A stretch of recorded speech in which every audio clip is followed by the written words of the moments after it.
Tu crois que t'as regardé Squid Game parce que c'est une bonne série? Et oui, tu vas me dire que l'histoire est captivante, les personnages sont intéressants et il y a même une critique de la société capitaliste pour nous faire réfléchir.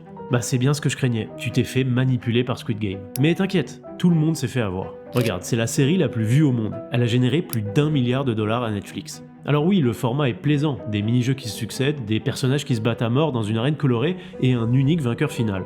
On dirait presque un Fortnite version série. Et Fortnite on peut en dire ce qu'on veut, mais ça a sacrément bien marché. Donc c'est pareil pour Squid Game, non? Bah en fait cette série c'est plus qu'un simple Battle Royale. La lutte pour la survie c'est une chose, mais Squid Game place la barre plus haut. Si ça a si bien marché, c'est parce que ça nous fait réfléchir, pas seulement sur l'organisation de la société ou le capitalisme, mais surtout sur la complexité de la nature humaine. En tant que spectateur, on est forcé de réfléchir à des questionnements moraux sur la culpabilité ou la trahison. On plonge directement dans la noirceur et la complexité de l'âme humaine. Et quand on aborde ces thèmes, il y a un nom qui vient en tête, un spécialiste du domaine. Tu le connais sûrement, c'est Dostoïevski. Dans ses livres, on trouve une ambiance similaire à la série. Des personnages torturés par leur choix et des tiraillements insoutenables qui mènent constamment à la remise en question. Et je pense vraiment que le créateur de Squid Game s'est inspiré de Dostoïevski et même qu'on peut anticiper la saison 2 grâce à ses livres. Mais on va y revenir.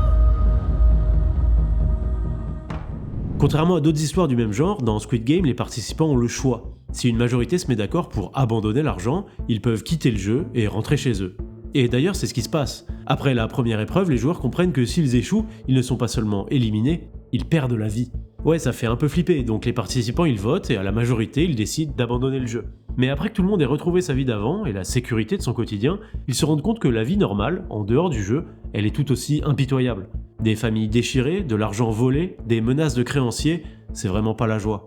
Et en plus, à l'extérieur, ils n'ont aucune chance de gagner le gros lot. Ils sont condamnés à leur triste sort de pauvres prolos criblés de dettes qui passent ses journées au PMU du coin pour gagner de quoi s'acheter un picombière avant 11h du mat. Du coup, ils décident de reprendre le jeu, chacun croyant qu'il est différent des autres et qu'il trouvera un moyen de gagner. Là, on commence à entrevoir l'intérêt de la série à travers son commentaire social. Squid Game, c'est une métaphore des pires excès du capitalisme moderne. Les joueurs ruinés financièrement sont motivés par la promesse d'une énorme cagnotte. À chaque fois qu'un joueur est éliminé, sa part de la cagnotte est ajoutée au pot pour les gagnants.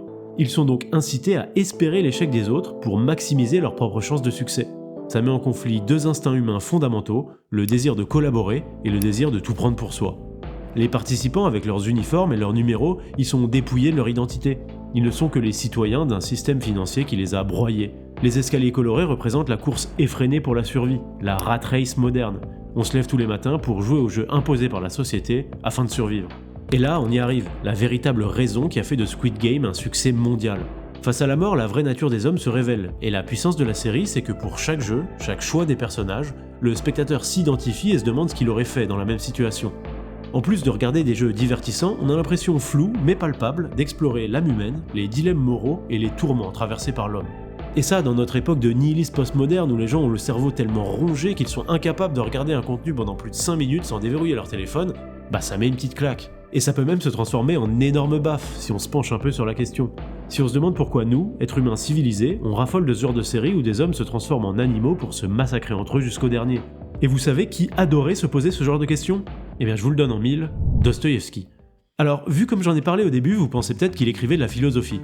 Mais non, seulement des romans, des incontournables romans. Il a inspiré des mecs comme Kafka, Hemingway ou Camus. Des amis sérieux, comme d'habitude. Nietzsche lui-même a dit que Dostoïevski était la seule personne qui lui a appris quelque chose en psychologie. Et c'est assez fort pour quelqu'un qui n'a jamais écrit le moindre essai de psychologie. Bon, Dostoïevski, on le sent direct qu'il va être intéressant. Avec sa dégaine de mec aussi intelligent que souffreteux, il respire pas la joie de vivre. On dirait un peu un croisement entre le Christ et Antoine Goya. Et clairement, dans sa tête, c'est à peu près autant le bordel. Il faut dire que sa jeunesse est pas évidente. Son père, c'est un alcoolique invivable qu'il force à aller à Saint-Pétersbourg dans une école militaire. Sauf que Dosto, ça lui plaît pas trop. Lui, ce qu'il aime, c'est la littérature. Et d'ailleurs, il suffit de le regarder 2 secondes pour savoir qu'il a plus le physique d'un poète torturé que celui d'un héros de guerre. Du coup, il a pas le niveau en sport, il redouble et il a pas d'amis. C'est pas la joie, il galère pendant plusieurs années, mais il finit quand même par obtenir son diplôme. Maintenant qu'il travaille et qu'il est indépendant, il peut se consacrer à sa passion. Alors en 1844, il publie son premier roman, Les pauvres gens. Et devinez quoi? C'est un grand succès. Oui, Dostoïevski est acclamé par la critique, considéré comme un espoir de la littérature russe, et ça lui donne accès au cercle d'écrivains de Saint-Pétersbourg. Le problème, c'est qu'avec son air de chien battu, sa mine déprimée et sa masse graisseuse qui se situe entre celle d'un lépreux et de Yann Barthès, il attire pas la sympathie de ses collègues. En plus, ses 2 romans suivants font un bide total. Bon, moi je vous les conseille quand même, je trouve les deux excellents en plus d'être très faciles à lire, mais à l'époque, les Ruskov, c'est pas leur délire. À ce moment-là, Dostoïevski commence à fréquenter les gauchistes de son temps qui veulent moderniser la Russie avant que son retard technologique et idéologique ne devienne incurable. Bon, ce genre de projet, c'est pas le goût du tsar, donc Dostoïevski et toute sa bande d'apprentis mélanchonistes sont condamnés à mort. Le 22 décembre 1849, ils sont alignés devant le peloton d'exécution, prêts à se faire transformer en passoire. Mais en fait, non. Le tsar voulait juste leur faire peur, et l'exécution est annulée au dernier moment. Finalement, Dostoïevski est envoyé au bagne, l'ancêtre du goulag, pendant 5 ans. Cette période de sa vie, elle est hyper intéressante et elle va forger l'écrivain qu'il va devenir. Il raconte ses années de travaux forcés dans l'excellent Souvenir de la Maison des Morts, mais c'est pas ça qui va nous intéresser. Quand il sort du bagne et qu'il reprend une vie normale, Dostoïevski est un homme transformé. Il a connu la misère, il a côtoyé des hommes de toute classe sociale, il a vu la détresse et les comportements humains les plus sombres. Alors il se met à écrire. Et pas n'importe quoi. Humiliation, souffrance, doute existentiel, tout ça, il connaît par cœur. Le mec, c'est un concentré de vécu dramatique. Et quand il pose sa plume, ça tabasse. Il commence à explorer des questions qui dépassent le simple récit. Qu'est-ce que le bien, le mal? Jusqu'où peut-on aller pour imposer ses idées? Et surtout, qu'est-ce que ça coûte, moralement, de franchir certaines lignes? Et c'est là qu'il pose une bombe qui va retourner la littérature russe, mais aussi mondiale, Crime et Châtiment. Ce livre met en scène Rodion Raskolnikov, un étudiant intelligent mais un peu paumé et surtout très fauché. Il vit seul dans une chambre Eco+, sans les APL, en plein milieu d'un quartier pauvre de Saint-Pétersbourg qui pue la misère et le désespoir. En plus de ça, il est très souvent malade, victime de fièvre bien vénère qui l'empêche de se nourrir et lui procure des hallucinations cauchemardesques. Dans ce contexte super fun, Raskolnikov a une idée, mais elle est tordue. Il veut tuer une vieille femme prêteuse sur gage qu'il considère comme inutile à la société. Donc il s'introduit chez elle et il la débite sans vergogne à grands coups de hache dans la trogne. Oh là là, voilà, il nous a spoil le roman. Non, mon gars, pas du tout. Tout ce que je viens de te dire, ça se passe dans les 100 premières pages du bouquin. Il y en a 600 autres derrière. À partir de là, Dostoïevski va nous emmener dans les profondeurs de la conscience d'un homme coupable. On s'enfonce à l'intérieur du crâne de Raskolnikov. Chaque doute, chaque justification, chaque remords, tout est disséqué avec une précision chirurgicale. Mais c'est pas un traité philosophique pour autant. Crime et Châtiment, c'est un roman hyper rythmé avec une intrigue haletante et des personnages secondaires géniaux. Sonia, la prostituée au cœur pur, Marmeladov, le père de famille alcoolique, ou Porphyre, l'enquêteur rusé qui traque Raskolnikov en lui mettant une pression psychologique aussi épuisante qu'un discours de Marlène Schiappa. Ok, je suis en train de m'emballer là, c'est ça? Vous vous demandez où est le rapport avec Squid Game? Eh bien, je vous l'ai dit, le crime de Raskolnikov, c'est d'avoir tué une vieille femme qui lui prête de l'argent. Donc au début, on croit qu'il fait ça pour l'argent, justement. C'est d'ailleurs comme ça qu'il se justifie. Mais l'histoire avance, et on se rend compte qu'il n'a quasiment rien volé. En fait, si Raskolnikov est passé à l'acte, c'est pour prouver une de ses théories. Tous les hommes sont divisés en êtres ordinaires et extraordinaires. Les hommes ordinaires doivent vivre dans l'obéissance et n'ont pas le droit de transgresser la loi, puisqu'ils sont ordinaires. Les individus extraordinaires, eux, ont le droit de commettre tous les crimes et de violer toutes les lois, pour cette raison qu'ils sont extraordinaires. Et là, pour moi, on arrive au croisement entre Crime et Châtiment et Squid Game.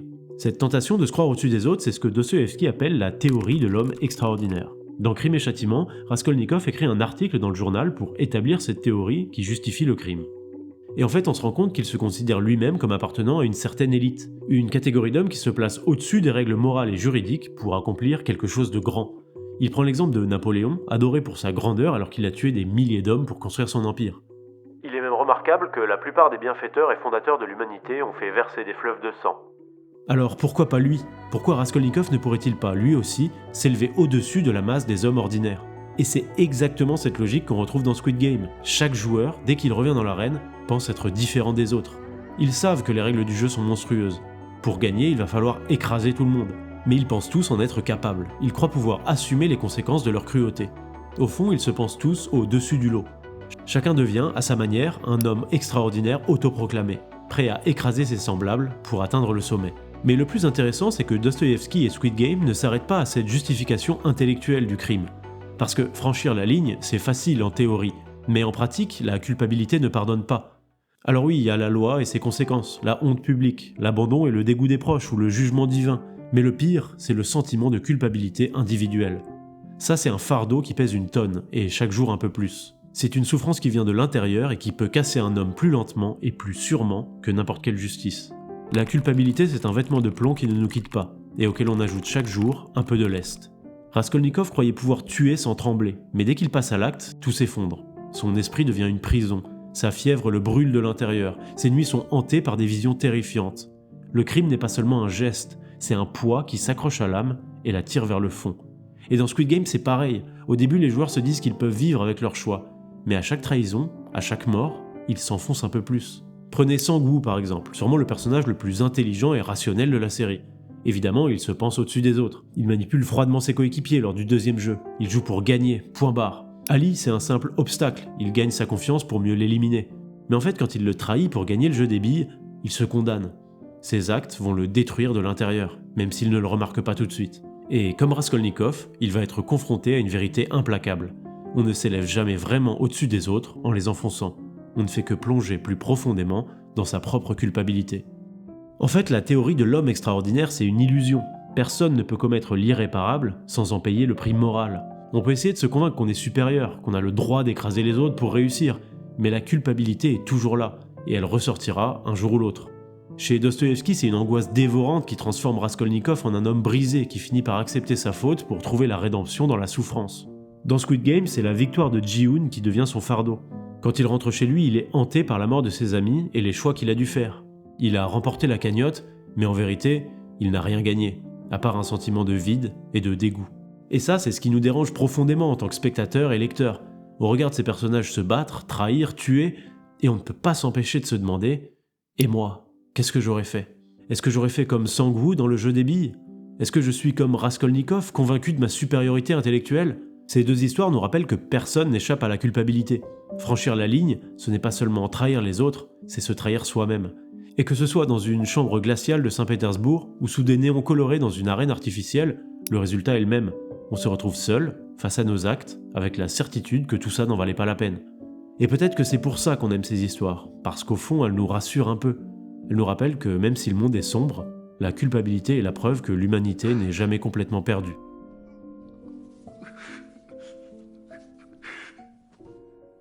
Là où Dostoïevski est très fort, c'est dans sa façon de construire ses romans. Je vous ai dit tout à l'heure qu'il n'écrivait pas de philosophie. Mais en fait, avec ses livres, il met en place une arène où des idées, des visions du monde et des morales différentes vont s'affronter.